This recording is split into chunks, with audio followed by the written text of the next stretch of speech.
ভালোবাসা কখনো হুট করে আকাশ থেকে পড়ে যায় না। ভালোবাসা ভালোবাসা ধীরে ধীরে ক্রমান্বয়ে সময় নিয়ে নিয়ে তারপরেই ভালোবাসা গড়ে ওঠে।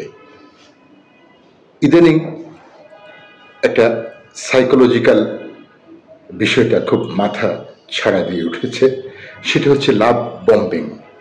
হঠাৎ দেখবেন কেউ একজন হুট করে আপনার খুব যত্ন করছে, খুব কেয়ার করছে, আপনাকে এই গিফট দিচ্ছে, সেই গিফট দিচ্ছে, আপনাকে ফোন করছে, টেক্সট দিচ্ছে।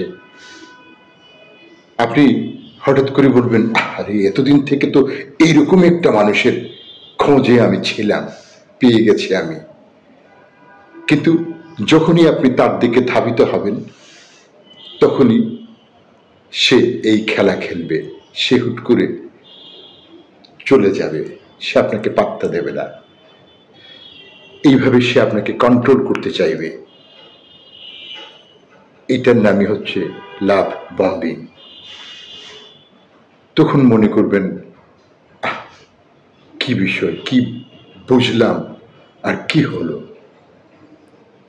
সুতরাং লাভ বম্বিং এর শিকার হওয়ার আগে চিন্তা করে দেখুন, যে মানুষটা আপনাকে হুট করে ভালোবাসার মতো অভিনয়ে আপনাকে কাবু করতে চাচ্ছে, সে আসলে আপনাকে ভালোবাসছে কিনা।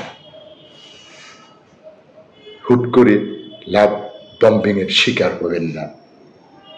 যে জিনিসটা ক্রমশ আসে, ধীরে ধীরে আসে, নিত্য দিনের জন্য আসতেই থাকে, সেই ভালোবাসা যখন তৈরি হয়, তখন সেই ভালোবাসাই দীর্ঘমেয়াদী হয়, লংজিবিলিটি বেশি থাকে।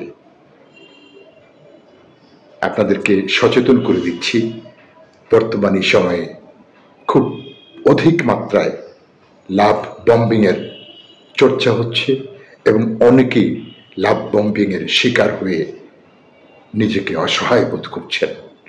হোক সে মেয়ে মানুষ, হোক সে পুরুষ। আপনার দেখবেন একজন নেতা আপনাকে এত টেক কেয়ার করছে, আপনিও ছেলে, সেও ছেলে, পুরুষ মানুষ, এত টেক কেয়ার করছে, করে করে আপনাকে তার কাবুর মধ্যে নিয়ে আসছে। যখনই তার কাজ শেষ হয়ে যাবে, আপনাকে ছুঁড়ে ফেলে দেবে। কোনো কিছুতে ঝুলে যাওয়ার আগে একটু ভাবুন, আপনাকে নিয়ে তার আদৌ ভালোবাসা আছে?